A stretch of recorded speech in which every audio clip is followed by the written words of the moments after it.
Hello, everybody. Welcome. I am Parisa Soultani, your host for One Through Love. I'm so delighted to see that so many of you heard our invitation and are here in this room with us. I'm going to show a short video, an introduction to the One Through Love project for those of you who do not know what One Through Love is. And also, feel free to read the bio of our guests that I had listed in our invitation to get to know them better, get to know their work, and see what they've done under the influence on Rumi over the years.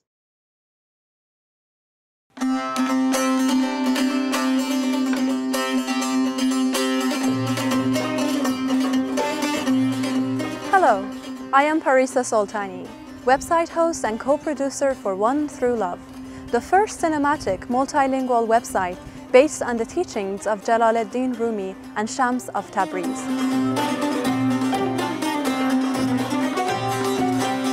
One Through Love محفلی است برای عاشقان از هر دین و ملیت، عاشقان شمس و مولانا، عاشقان کل جهان و بشریت. نأمل أن الموقع سيكون تجمعاً للعاشقين، تجمعاً يقوم على الحب كقوة توحيد مرkeziyyə للكون.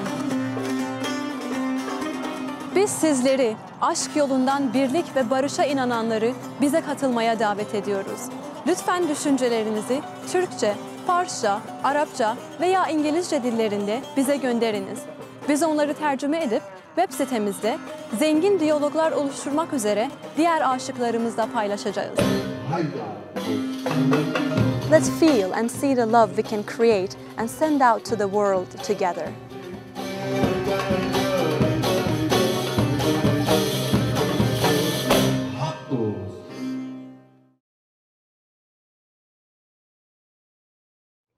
Today's program is going to be a rather unusual program because, first of all, unlike most of our webcasts that are no longer than 1 hour, this is going to be a 2-hour program. But consider it a feast of video segments, cinematic film segments, and live conversation with 3 knowledgeable guests who are going to help us to reconcile or bring together the spiritual experience that we received from the teachings of Jalaluddin Rumi and Shams of Tabriz with our everyday life questions and concerns. The film segments are from a documentary film project that director Stephen Olsen and myself have produced and edited over the years. We have so much more that we can offer you, but today we are going to focus on 17 short video sequences. The first 2 video sequences that I want to share with you is about the meeting of Rumi and Shams from an east-west perspective. The first video is narrated by Dr. Elahi Qomshei. He's probably the foremost Rumi scholar in Iran, beloved of the Iranian people.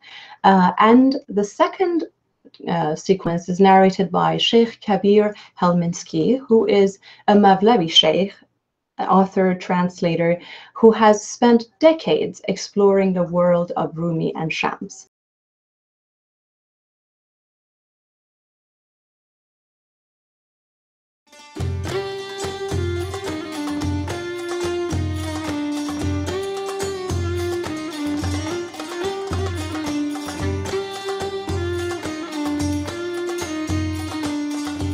مولانا جلال‌الدین رومی یا بلخی به مناسبت تولدش بلخی و به مناسبت وفاتش و بخش عمده زندگیش که در قونیه بوده، رومی تا شاید دهه اول عمرش در بلخ بوده. بعد به مناسبت حمله مغول و مشکلات دیگری که وجود داشته عازم سفر حج شده که به این عنوان بیاد به دیار دیگری. در قونیه به تدریج تحصیلات آکادمیک زمان رو انجام میده. قونیه در آرامش بود، مولانا بر مسند تدریس و قوم تاتار در قتل و غارت که ناگاه ترکی از ترکستان عشق به یغمای دل و جان مولانا تاختن آورد.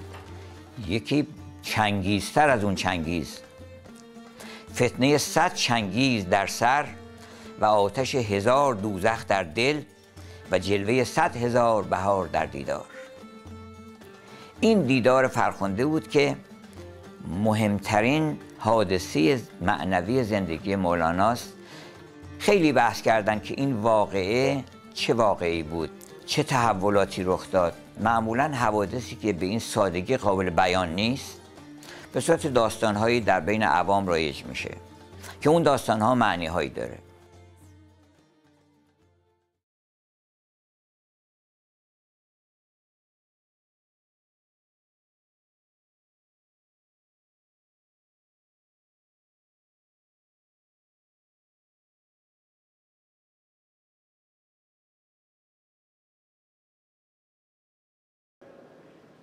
The central event of Rumi's life was his encounter with Shams of Tabriz.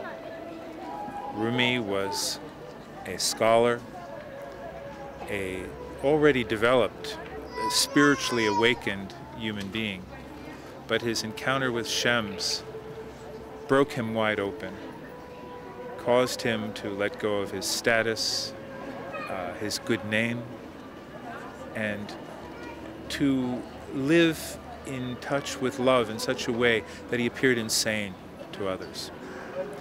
Shams needed Rumi as much as Rumi needed Shams. Shams actually said, I was like a stagnant pool until I met Rumi.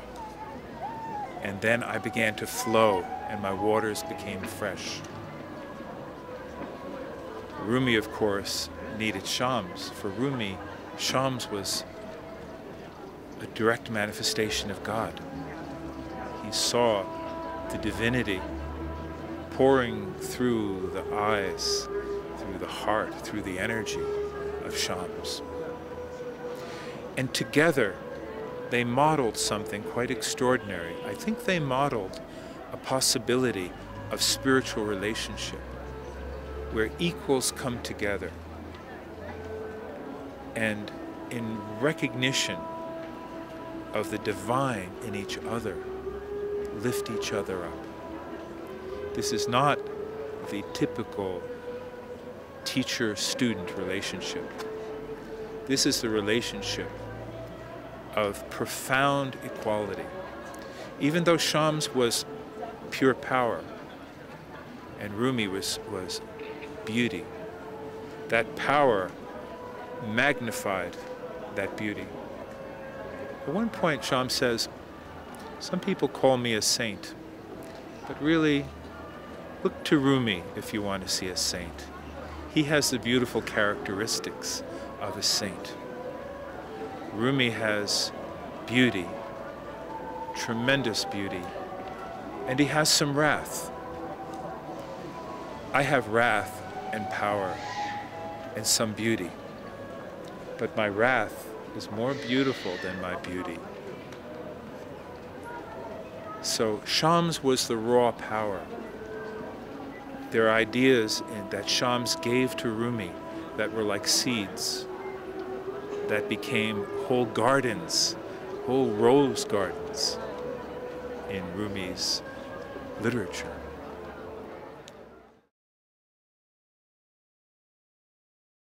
Dear Kabir, dear Camille, welcome. Thank you so much for accepting my invitation to be with us today. Thank you so much. We're very happy to be here, especially on this day. Yeah, so grateful to join this circle. Thank you. If you still have the OB on the other computer open, so please go ahead and either turn that down or off. That would prevent. Yes. We know. It took a while. Adventures in technology. It's so amazing to all be connected. Exactly. So were you able to watch the two sequences? We missed, unfortunately, I missed Dr. Gomshay's sequence. You'll have to tell us what he said.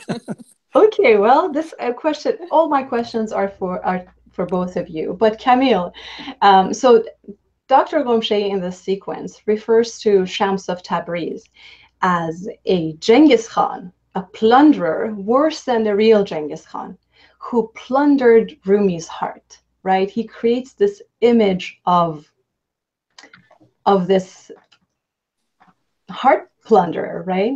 And then it makes me think of the book that you wrote on Shams of Tabriz, Rumi's son.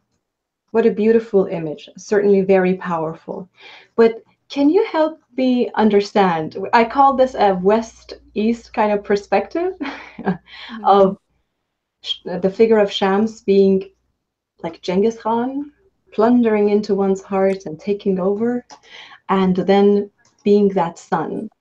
Tell us about that image. Ya Hazreti Shams, Ya Hazreti Mevlana. You know, we are so graced with these two beings and the friendship that pours to us over the centuries. And Shamsi Tabriz, as Kabir mentioned in the piece of video we did see, was such a power and so strongly standing with the truth and in the world of mystery and operating from always love. And perhaps Dr. Gomshe in his image is speaking of how Shams's care was for the opening of the heart and the capacity of the human being to connect to that source of love, and which certainly deepened for Mevlana through his friendship with Shams. And at one point in one of his poems, Mevlana says, "My roof in ruins that lets in the light." You know, so that sense in which everything is open to receiving that divine abundance. And it's interesting that the manuscript that we have, that is the record of the conversations of Shamsi Tabriz from the 1200s, from the time within that community, begins with this sense of the ambush of love. So this is where Shams is coming from, and that overwhelming sense of love catching up the created being. And when we turn in our deepest need, we're able to receive that love more fully. Beautiful. Thank you so much for that. And Kabir, would you like to speak to that image? Yes.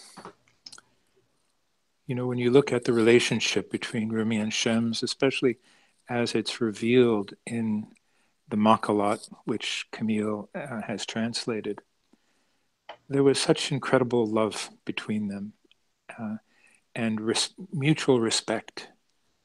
So I'm not sure that that image of the Genghis Khan captures the profound tenderness and relationship that formed. In some ways, a certain aspect of Mevlana was destroyed, but it was only the superficial,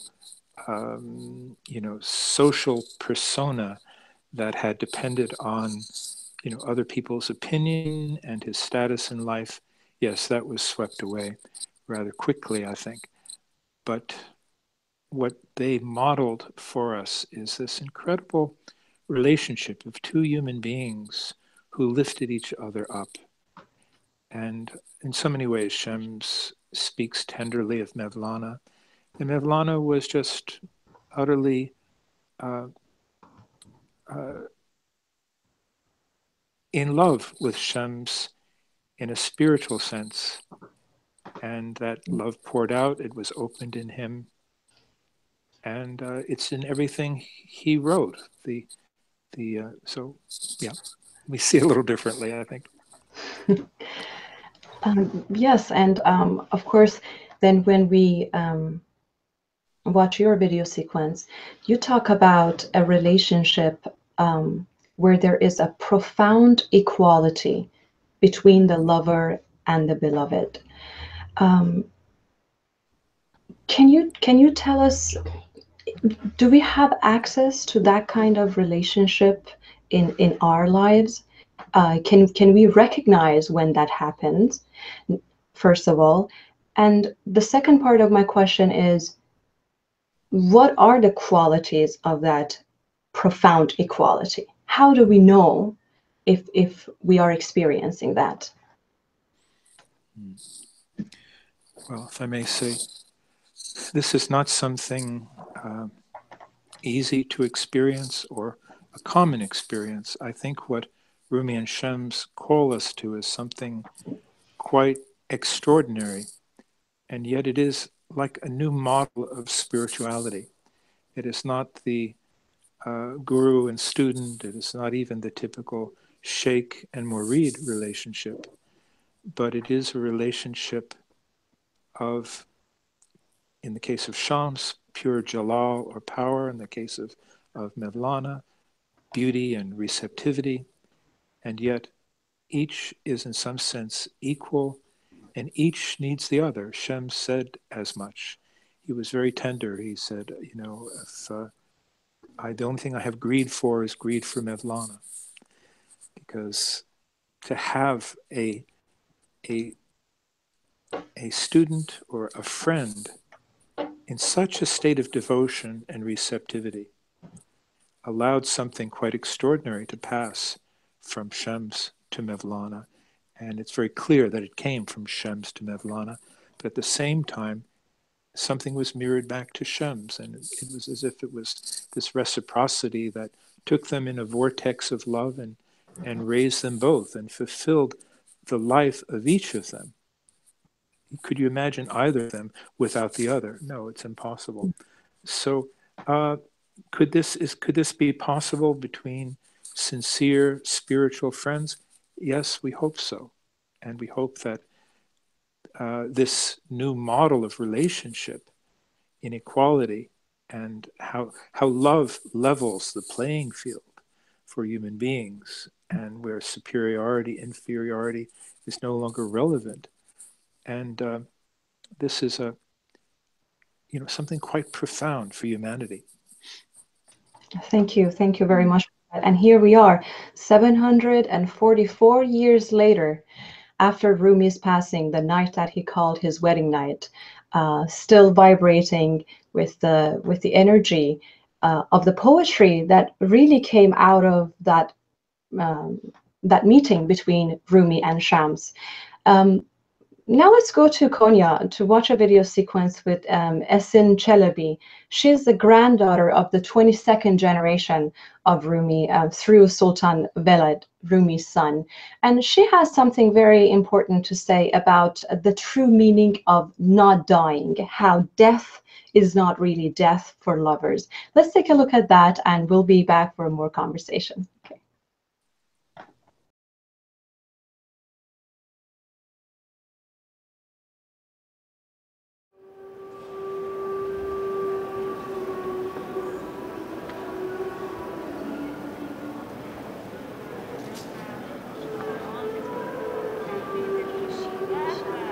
Hazreti Mevlana Hakk'a yürüdüğü zaman, yani vefat ettiği zaman cenazesine her dinden insan gelmiş.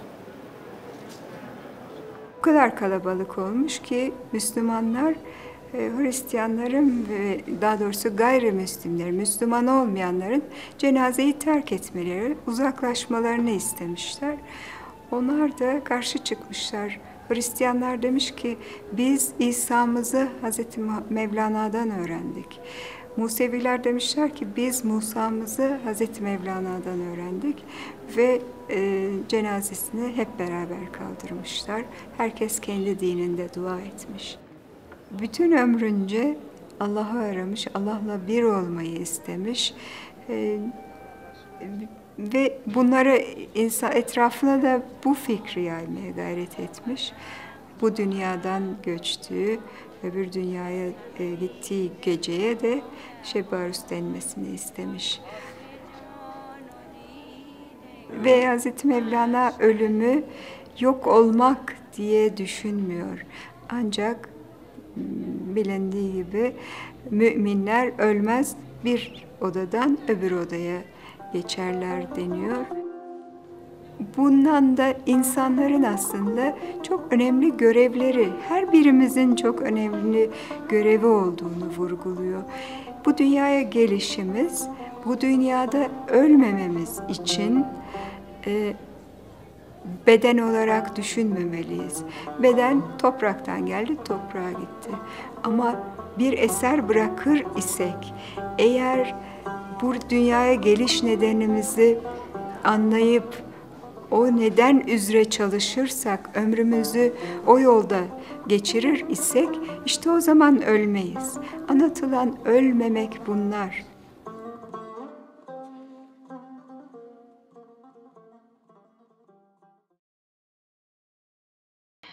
What I hear is that there can't be a spiritual journey to be taken somehow without direct action and involvement in this world, which is grounded in that purpose of life. Can you tell us a little bit about the Sufi path and action, perhaps, and social activism? So many times within the Holy Quran, there is this phrase of those who are faithful and do the deeds of wholeness and reconciliation. These phrases are paired. So we have this deep awareness embedded in the tradition. And the inspiration we have of Mevlana and Shams, of the devotion to truth, to love, and radiating that out into the world.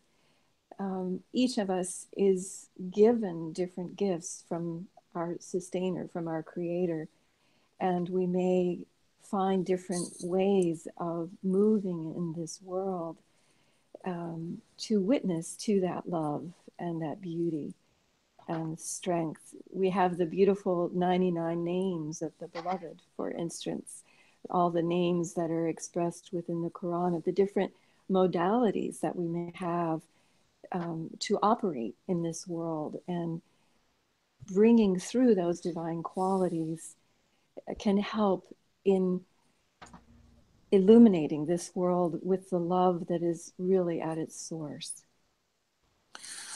Yeah, and I would add to that the Islamic Quranic context that was Rumi's universe was one in which being a useful, engaged human being was assumed, and where the work of standing by the truth and working for justice is also assumed. But in some ways more important, what Mevlana is telling us is that we have to know the divine. We have to know our relationship with the divine, or even our activism and work in the world will not be as fruitful.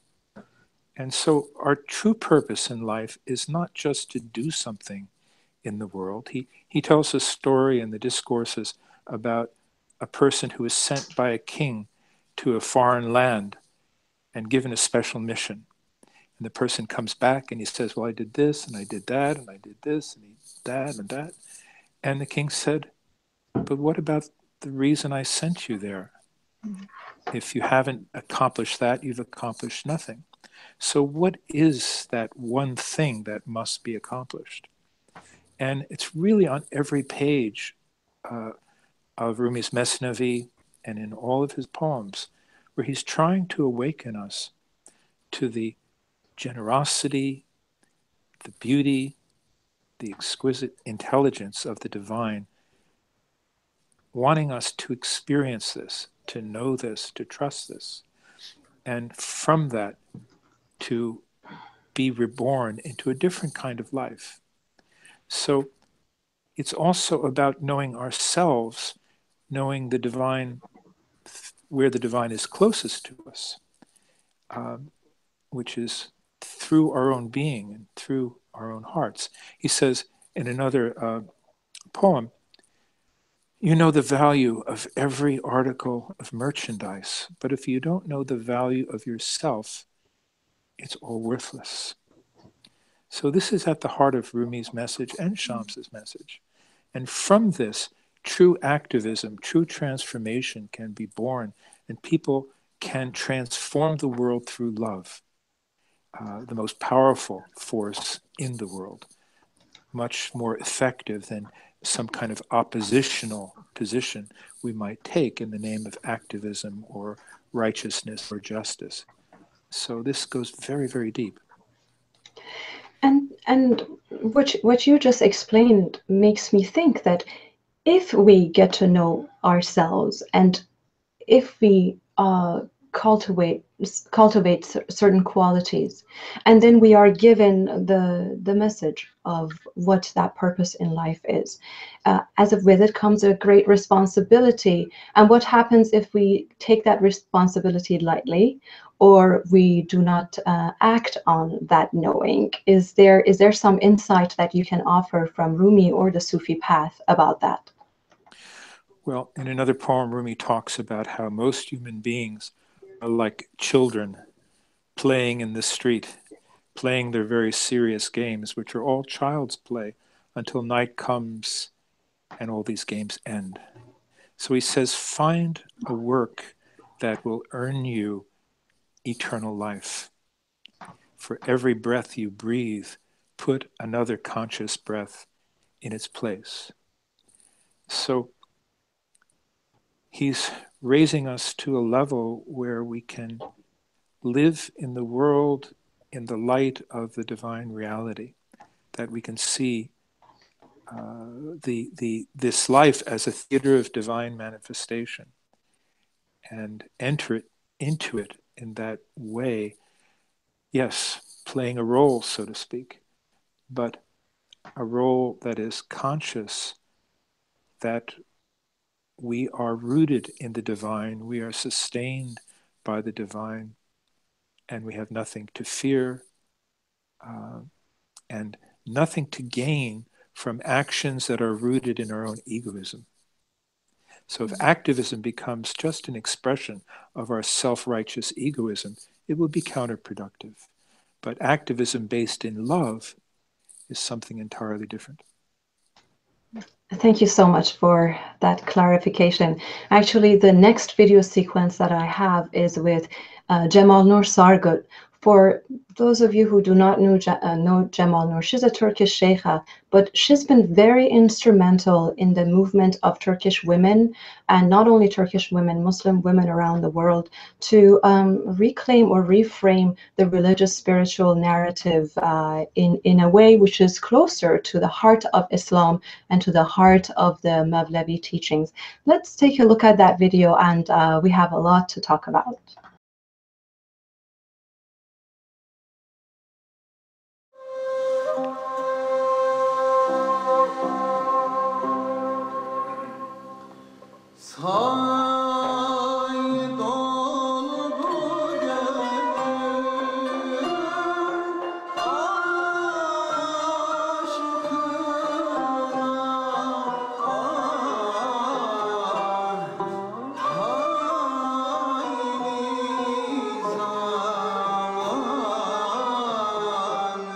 Tevhid peygamberin yoludur.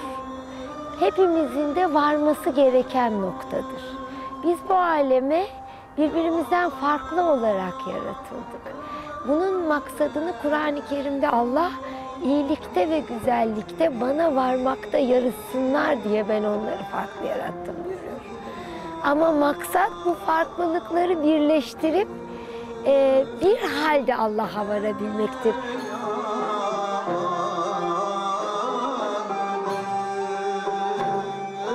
Şunun gibi ki biz Türkler hep anlatıyorum, güzeli şöyle gösteririz. Güzeli gösterirken şuradaki hiçbir parmak birbiriyle aynı değildir.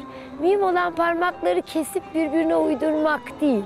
Bu farklı parmakları bir araya getirip tek yapabilmek. Ve bu tek olduğu zaman aşağıda da olsa, yukarıda da olsa her şey çok güzeldir. Yeter ki her şey bir ve beraber olsun.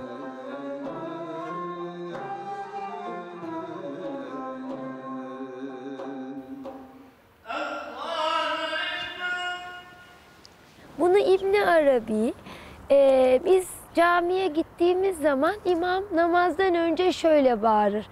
Sıraları sıklaştırın, safları sıklaştırın, omuz omuza verin. Bunun manası Allah aşkı birbirinize geçsin ibadet sırasında demektir. Fakat birbirimize geçerken hep Allah'ın farklı isimleri yan yana gelir.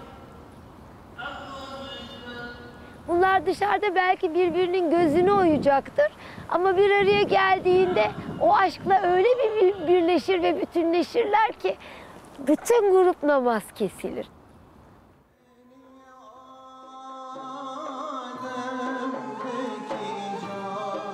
Bunu becerebilirsek, yani dünyada bizden farklı olanı kabul edip onun da Allah'ın bir ismi olarak görür, onu hiç olmazsa hürmetle karşılayabilirsek, o zaman biz bu aleme gelmekten maksadı hasıl edip yaratılışı başlatmış oluruz.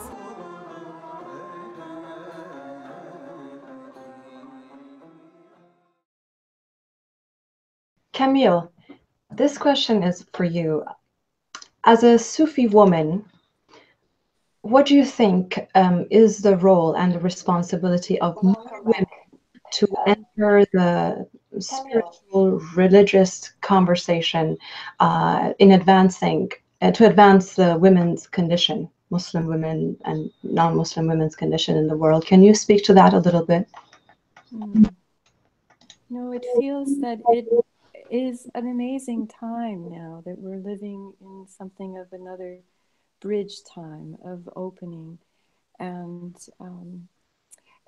as you know, some years ago, I was on a journey researching stories of the women of Sufism within this beautiful tradition of Islam. And when I first began that journey, there was very little that I could find of the stories of these amazing women. And little by little, through meeting people, through various directions of research, more awareness opened. And it was beautiful through that process to begin to realize that throughout the world, more and more of these beautiful, strong women are coming forward, leading within their own communities in different parts of the world. We have, recently in this program just witnessed dear Esen Chalabi, Hanımefendi, and Yes.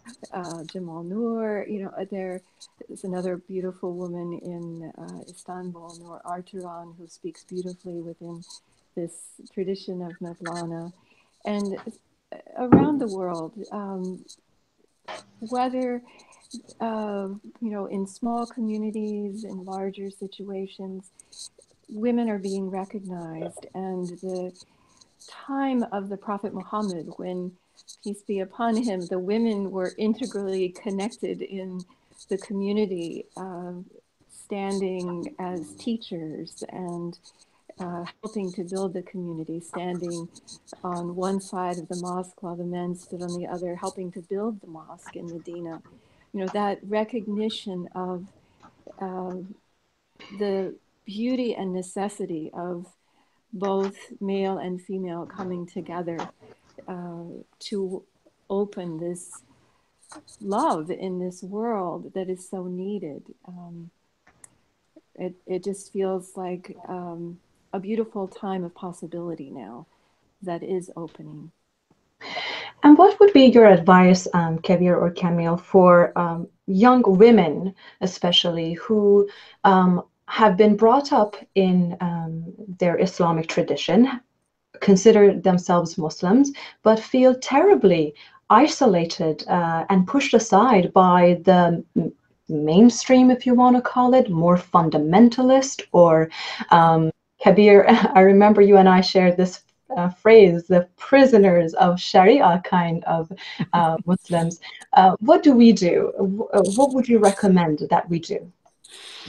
Yeah, not to lose heart and to overcome the sometimes deep-rooted sense of unworthiness that false religion has instilled in women by not giving them a role in the public life of Islam. Oh, dear Kabir, just a moment. I think your microphone is rubbing against your scarf or shirt there. Yes, I'm sorry, okay. I didn't mean to interrupt you, but good. This is much better. Okay, good to mention those things. Yeah.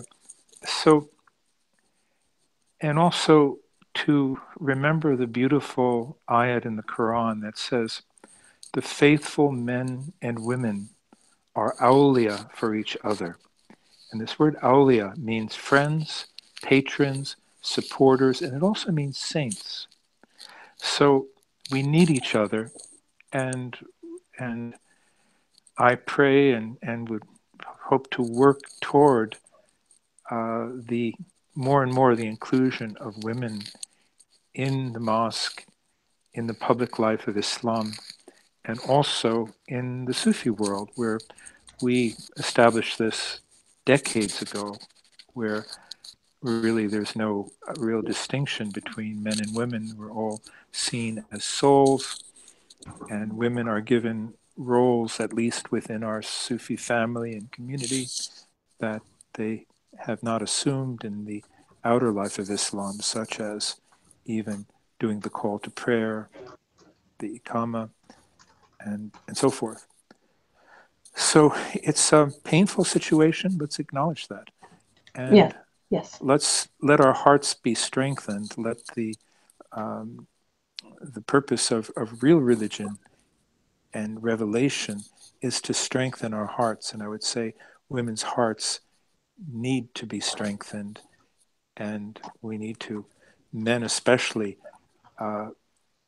and especially those men who have a role in the public life of Islam, should find ways not just to accept women as equals, but to honor them, to give them a place of honor after years, centuries of being sidelined and ignored. Yes, thank you very much. And next I have a very intimate, actually FaceTime kind of recording of Jamal Nur Sargut. I asked her to send us a message, a greeting to the One Through Love community.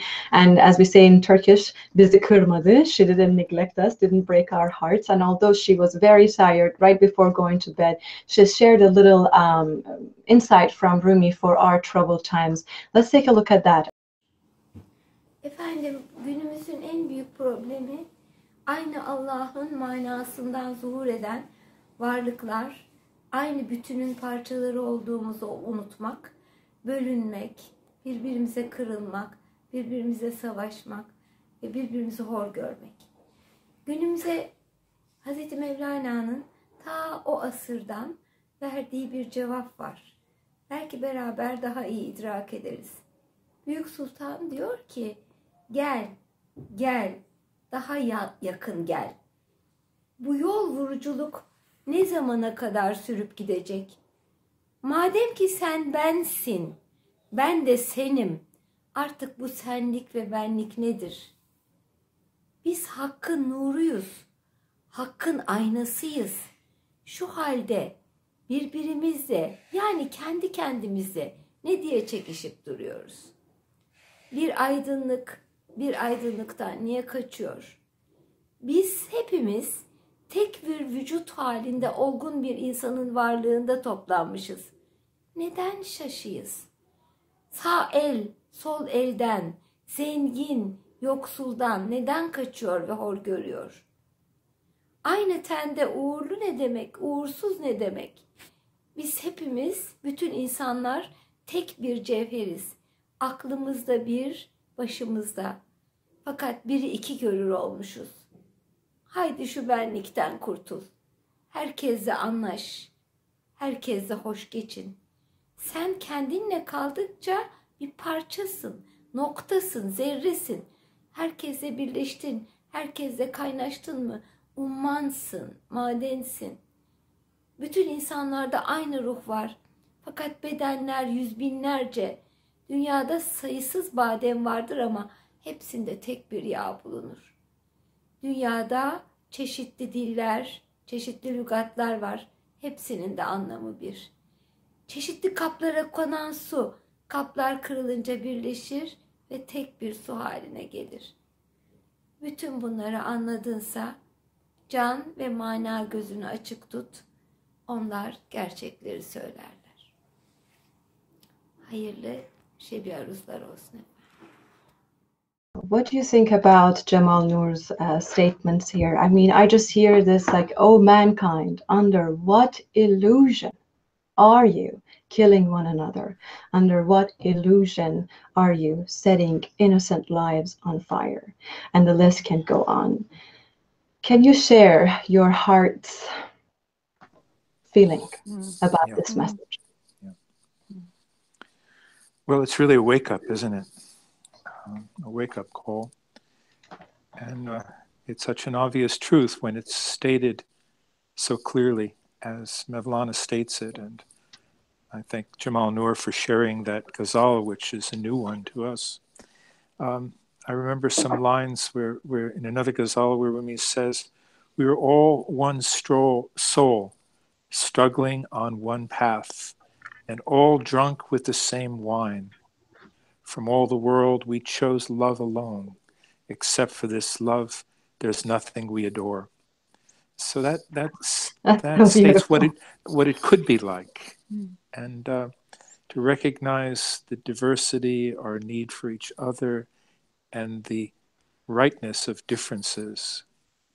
It's all part of the oneness. The oneness includes this differentiation, and even to some extent these conflicts. Camille? It really is such a gift that we have this diversity of being in creation reflected through all of nature and within each other. And this beautiful saying that the faithful are mirrors for the faithful. Whether we may call ourselves of one faith or another, both Mevlana and Shams spoke numerous times of how the prophets all confirm each other and the truth that the divine has been pouring into the hearts of humanity from the beginning. And the more we can look towards each other with those eyes of love, as Shams was saying in those first passages of the Makalat record that we have of his conversation, that root of love. And when we can connect with that, then we can perceive with God's eyes. As it says in the Quran, eyes can't perceive him, he perceives all vision. And yet this beautiful hadith that when we draw near through our devotions, through that heart connection, that love returns and that sense of divine love pours through us more, so that we're able to become the eyes of God and the hand with which she touches, the foot with which she walks, so that our manifestation in this world can bring that unity, inshallah. I'd like to add something, and that is something very simple but important.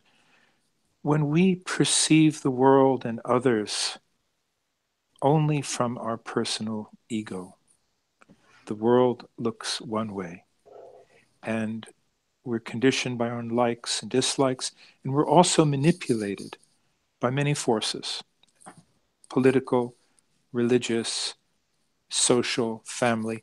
We're manipulated, and we're easily manipulable.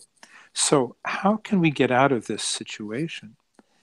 Well, what Rumi is teaching us is the spiritual method of a state of consciousness that allows us to disengage to some extent from that limited egoic perspective and to witness ourselves and others from another state of consciousness, which includes love, which implies love. So humanity needs this. Humanity needs to make this shift to a higher state of consciousness. Humanity and we individuals need this transformation. And this is what spirituality should be about. And if it's not about this shift of perception and this personal transformation, then it's just more conditioning, it's more being caught in various limited perspectives. Yes, thank you for that insight. Very important, and I can imagine us doing multiple programs on particular ways and methods, practices that can enable us to step out of that illusion and change, shift our perspectives. You know, to my viewers, Mevlevis have this most beautiful form of worship that I've ever witnessed. They call it the Sema. And the next two sequences that I want to show you are from the perspective of a Mevlevi Sheikh, actually Kabir Helminski, who leads the Sema. And the second video is from the perspective of the Semazen, or the dervish who's turning.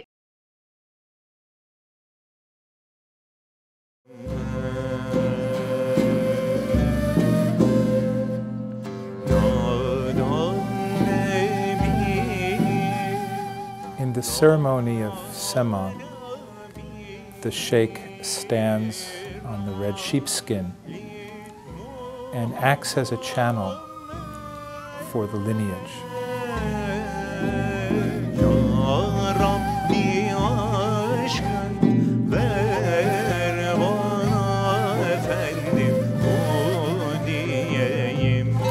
Sema is a meditation in motion.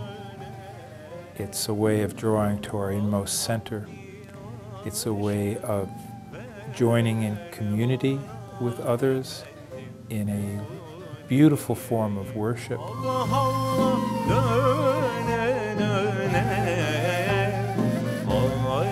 The Sheikh's main responsibility is to be there as an empty channel and as a point for the Semazens to connect to. So the Sheikh has to hold a certain state of emptiness, of pure presence, presence with love.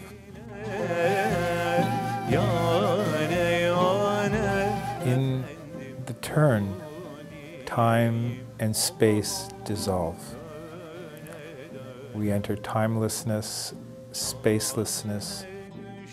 The effect of it is to draw consciousness into the inner dimension.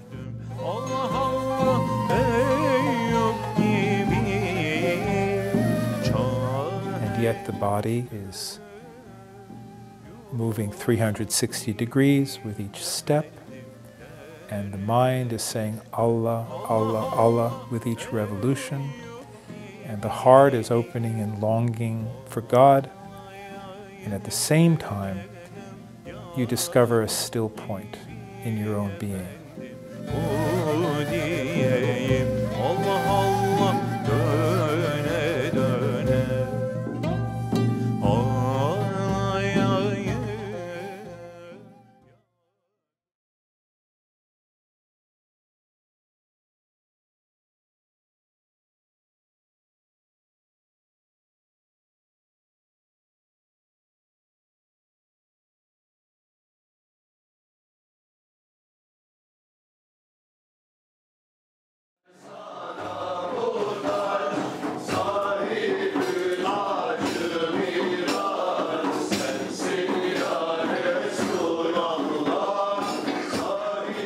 The state is probably that of non-being, which occurs in any meditation, actually.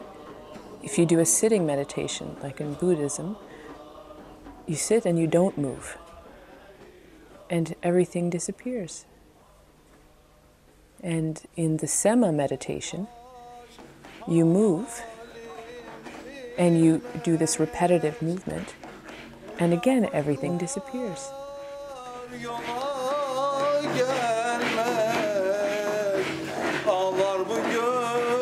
Sema actually means dance of the planets, celestial dance. And so we're actually just showing you that the planet that you are sitting on is turning, but you're not getting dizzy. And the planet itself is turning around the sun and you're still not dizzy. And the cells in your body are turning around themselves and still you're not dizzy.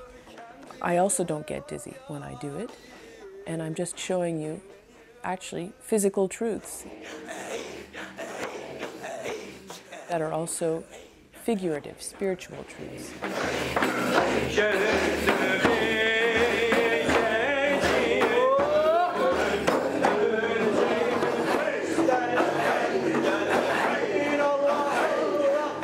The Sheikh opens the zikr, holds the zikr, and closes the zikr. And without the Sheikh, there is no zikr.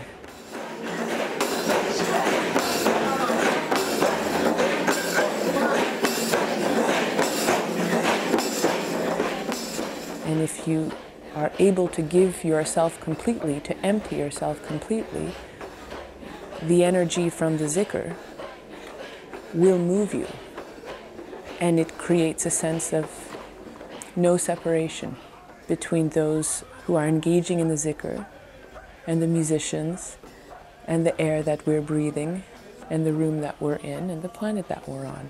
And we realize there's no separation between any of us. There's only this unity.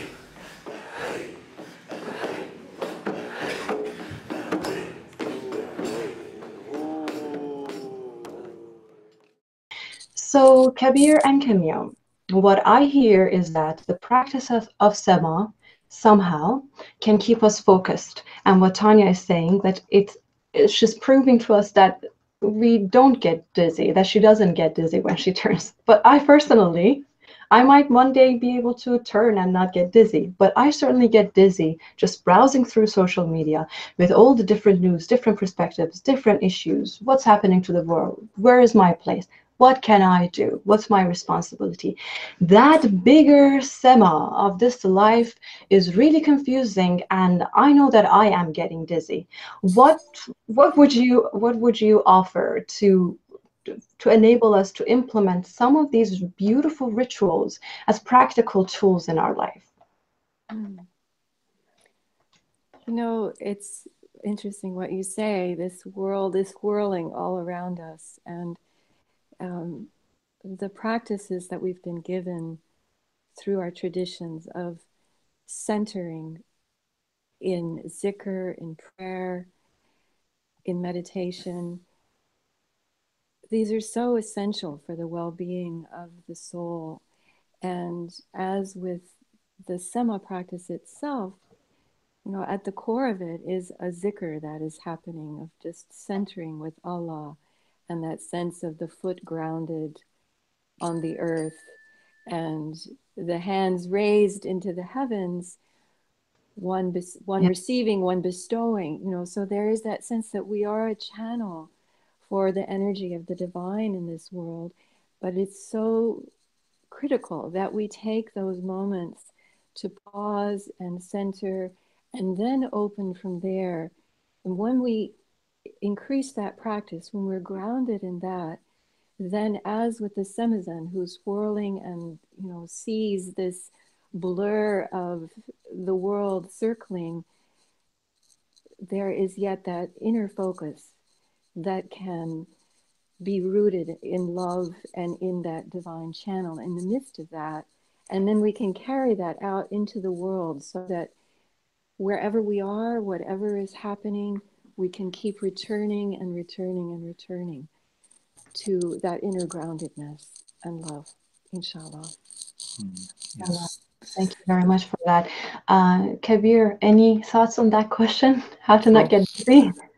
Every human being longs to be gathered rather than scattered.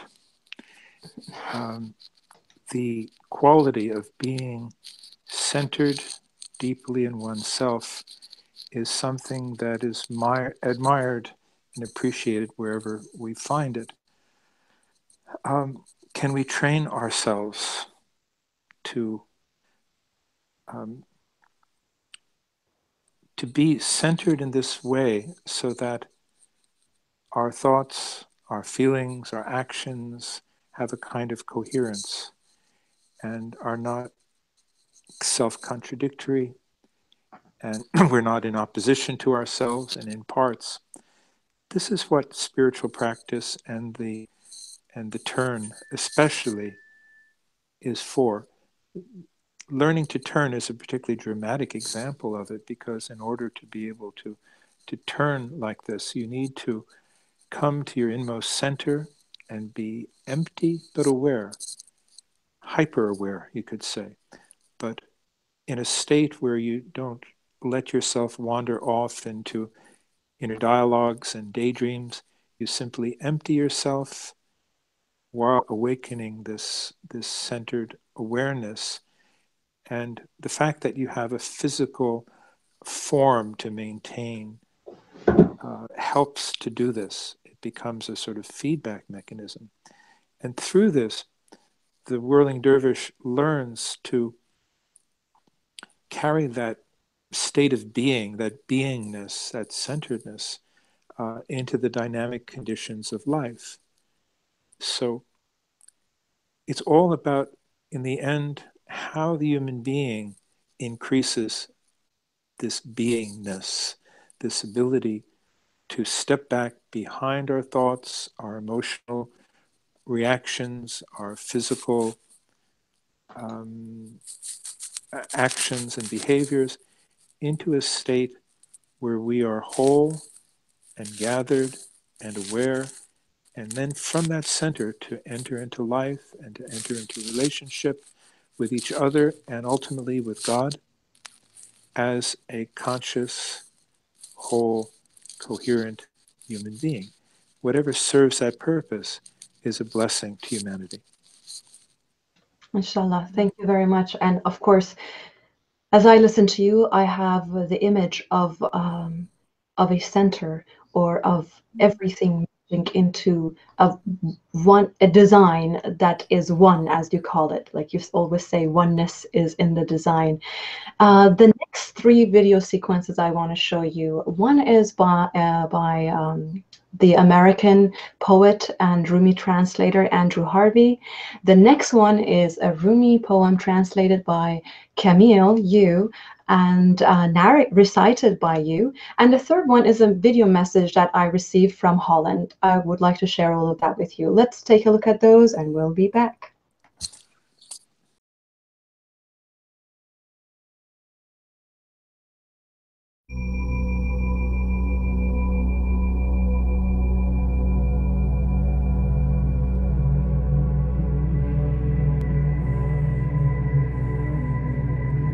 The lamps are different, but the light is the same.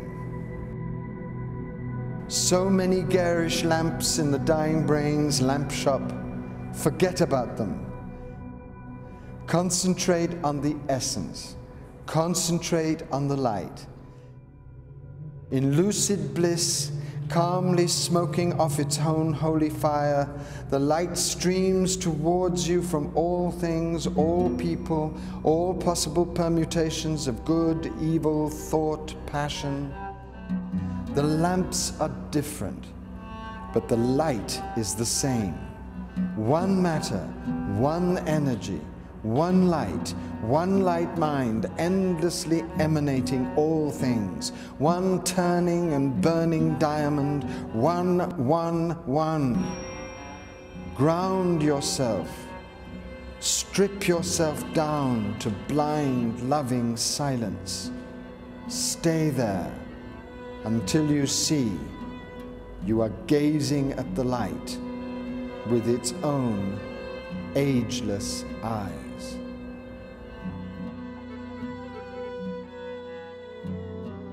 What that means is that at the end of many, many ordeals and strippings and burnings and searings, what happens to the one who loves enough is that they come to a moment in which duality ends and the truth of the non-dual relationship with the one becomes self-evident, and the lover is staring at the beloved with the beloved's own eyes.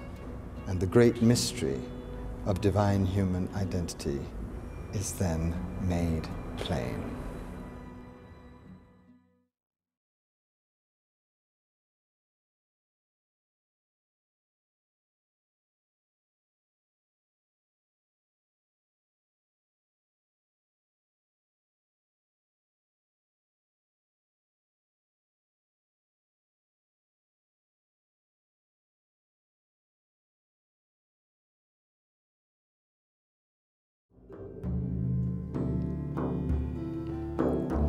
Listen.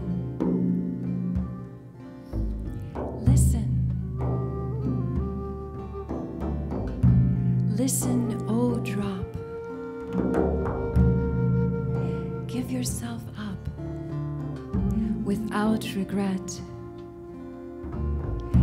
And in exchange, gain the ocean.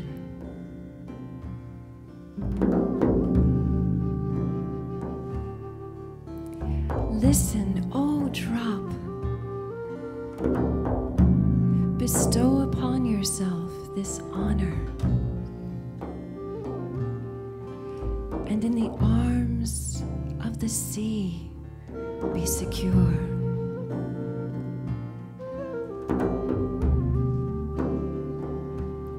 Who indeed should be so fortunate? An ocean wooing a drop. In God's name, sell and buy at once.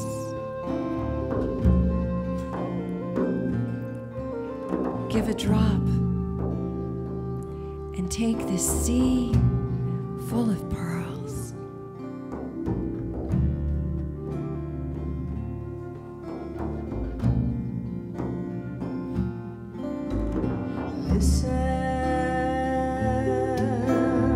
Listen, no drop. Listen, no drop.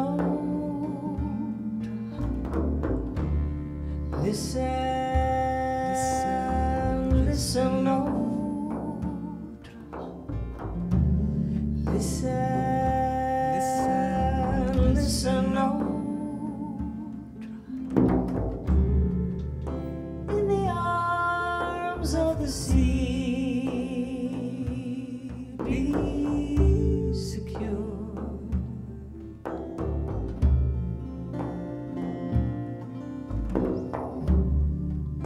In the arms of the sea, be secure.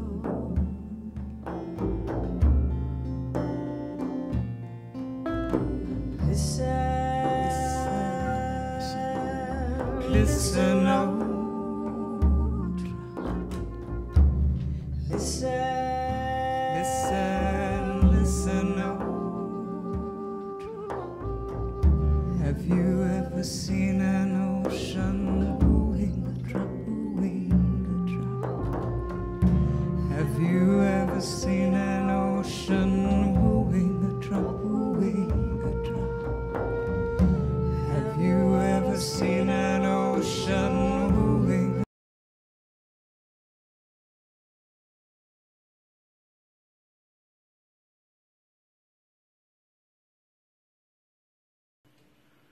My name is Jannetje Wondergem.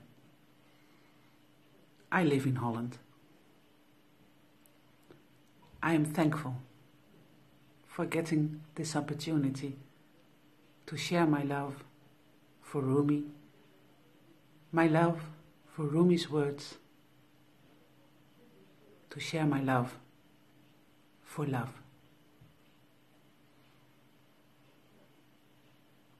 Last night, I lost my grip on reality and welcomed insanity. Love saw me and said, I showed up. Wipe your tears. Be silent. I said, oh love, I am frightened, but it's not you. Love said to me, there is nothing that is not me. I will whisper secrets in your ear, just not yes, and be silent. To feel love as a constant in my life has brought me to understand love,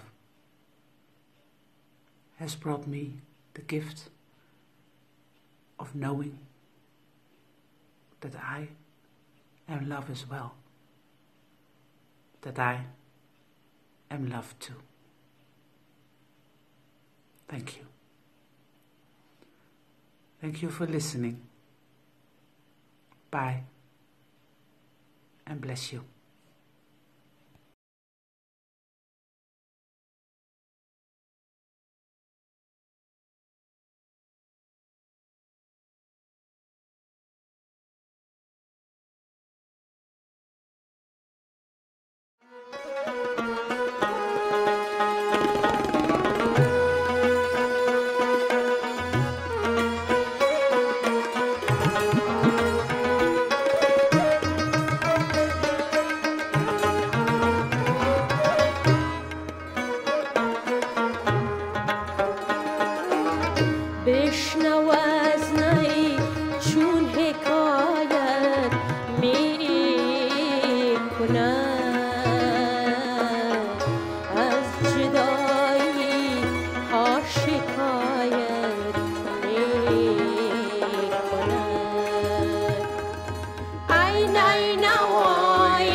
بشنو از نی چون حکایت میکند واقعا نقطه اوج خلاقیت هنری در ادب فارسی. اینجا مولانا داره صحبت میکنه که بشنوید، اما نه از من، بشنو از نی. این نی رو هم گذاشته رو لب معشوق که من فقط نیم، اوست که در من میدمه. بشنو از اونی که نیست، بشنو از نی. حالا اون وقت ببین چون حکایت میکند، چه داستانهایی برای تعریف میکنه که هیچ پایانی نداره. این همه مثنوی 30,000 بیت تمام گزارش همون نی هست که داره حرف میزنه. خود مولانا اشاره میکنه که گر نبودی با لبش نی را ثمر، یعنی این قصه ها رو اگر لب او نمیگفت، نی جهان را پر نکردی از شکر. میبینی که جهان پر از شیرینی شده، پس معلوم یه شیرین لبی اینو گذاشته رو لبش، داره حرف میزنه.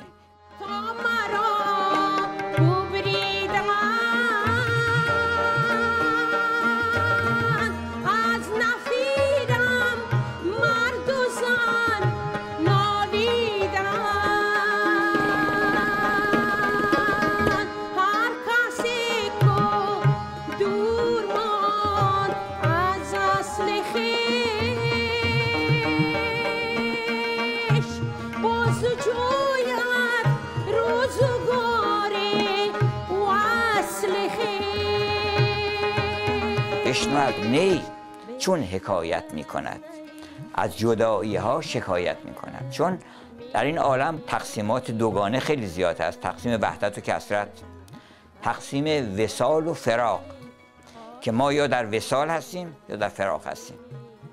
این نی در واقع داره داستان فراق رو تعریف میکنه که ما کجا بودیم، حالا اینجا کجا هست.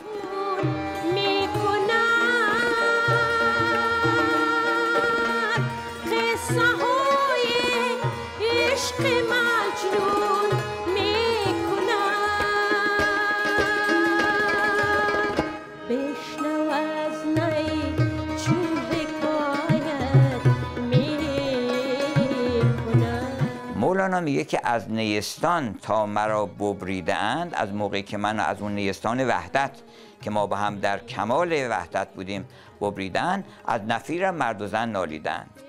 چرا؟ برای اینکه هرچی که من دارم داستان تعریف میکنم، هر کسی که اینو گوش میکنه اونم به یاد میاره، چون همه ما در یه جایی با هم در عالم وصال بودیم. منتها بقیه مردم یادشون رفته، من یادمه. من که یادم دارم تعریف میکنم که اونام با من همصدا میشن.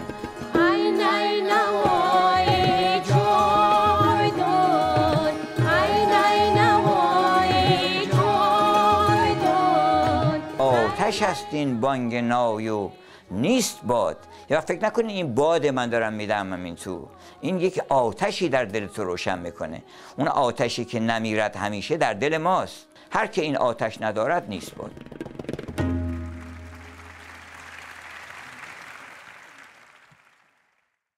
The idea of listening, the word listen keeps coming up for Rumi, doesn't it? Listen to the drop, listen to the nay. In fact, the word listen is the first word of his book of Masnavi of over 30,000 verses. Can you tell us about the qualities of the kind of listening that Dr. Gomshe is talking about here and Rumi is talking about in your experience, both as students of this path and as teachers? One of the first definitions or best definitions for meditation that I've ever heard is simply listening within. Listening within. So this is where it starts. And in the opening lines to the Masnavi, Mevlana has summarized our situation as human beings and the situation of apparent separation and our longing to be returned to our source. At the same time, I'm interrupting you again. You know how much I hate doing that, but okay. Your microphone is rubbing against your shawl. Okay. Yes. Thank you for the reminder. Hopefully this helps.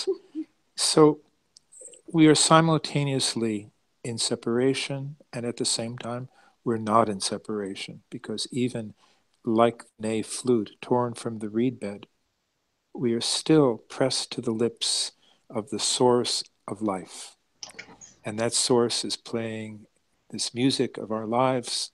We are that intimately connected, even in what appears to be separation. But do we listen? Can we still ourselves?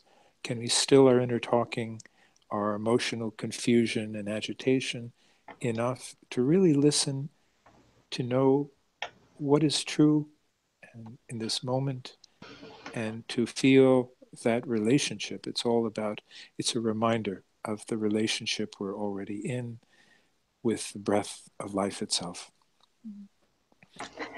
Thank you very much. You know, we do have a video sequence of you leading a zikr, that practice of remembrance. So we do have the sema, but we also have the that does not necessarily have the turning dervishes in this in the Mevlevi tradition.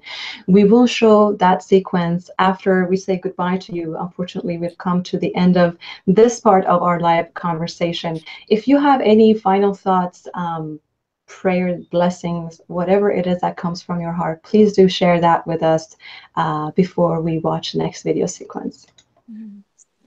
We're so happy to join in this moment together, heart by heart, with you, dear Parisa, and all the souls and hearts that come through this portal of love on this special day. And we feel so grateful for this source of life that keeps breathing us and intimating in the inmost being of our heart and soul this flowing call of the ocean to the drop. Parisa, I want to thank you, and I want everyone listening to know that you are a one-woman production company. You are the foreground and you are the background. Nobody knows how much, nobody but us really knows how much you put into this out of love, purely out of love. And you really deserve a whole staff behind you, but you're doing it all yourself. Inshallah, you're doing a beautiful job.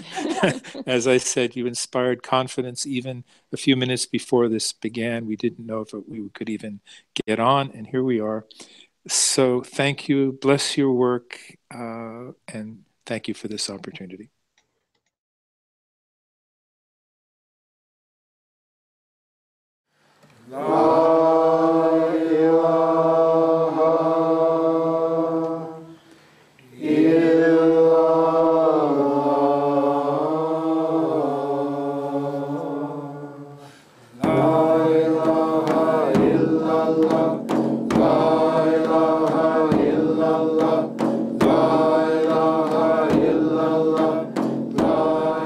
Zikr is the foremost practice in Sufism and indeed in Islam. And zikr means remembrance. It is the awareness of the divine presence through the heart. The heart is the organ of perception by which we sense the divine, by which we sense the sacred, and through which we feel gratitude and a sense of wonder. The state of zikr is contrasted with the state of heedlessness, when we're absorbed in our own egos, when we are totally absorbed into life in the sense of striving to make a living and attain our various desires, or we're caught up in the conflicts of life and beset with the anxieties of life. This is heedlessness from the Sufi point of view.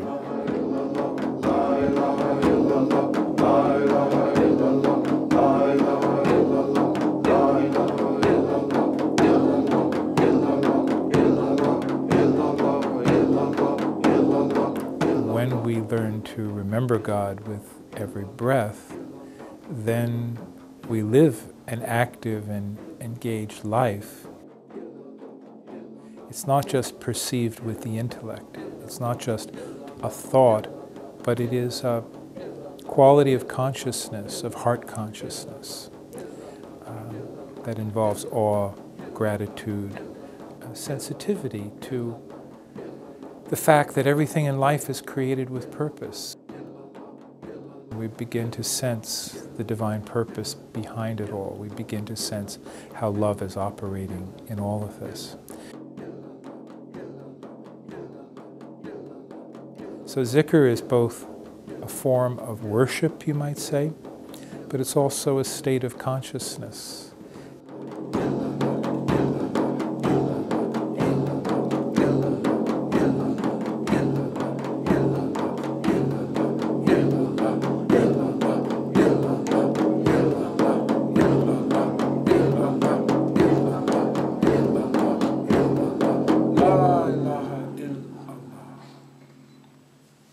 In that process, through that higher consciousness, the very quality of the self begins to change, and therefore the qualities of one's relationships also begins to change. In fact, the capacity for love increases, the capacity for sensitivity in relationship increases, and you feel the presence of God in everything. This is zikr as a way of life.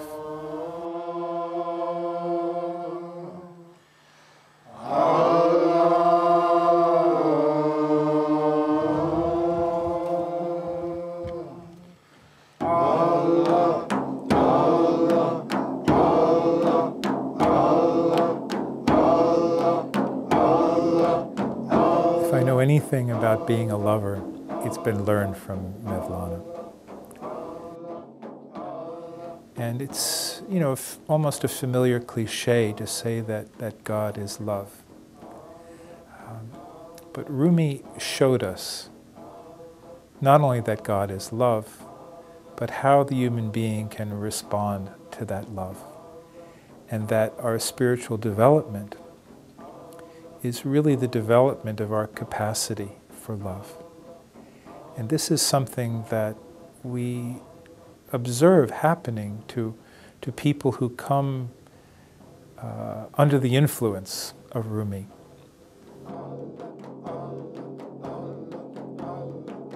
Love is what completes us, love is why we're here, and love is the final explanation of everything.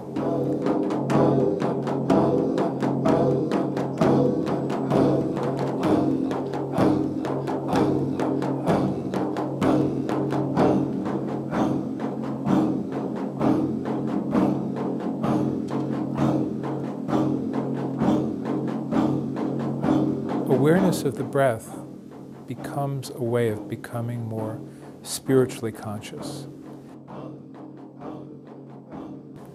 There is a lot to be said and learned about breath, but we begin with the fact that Divine Spirit breathed life into us. And when we're unconsciously alive, we're unconscious of the breath. We breathe like a machine. But the more we awaken to the fact that breath is a gift, the more, in a sense, we receive something quite subtle and energizing from the breath. And we begin to sense that our awareness of the breath connects us to spirit as a whole.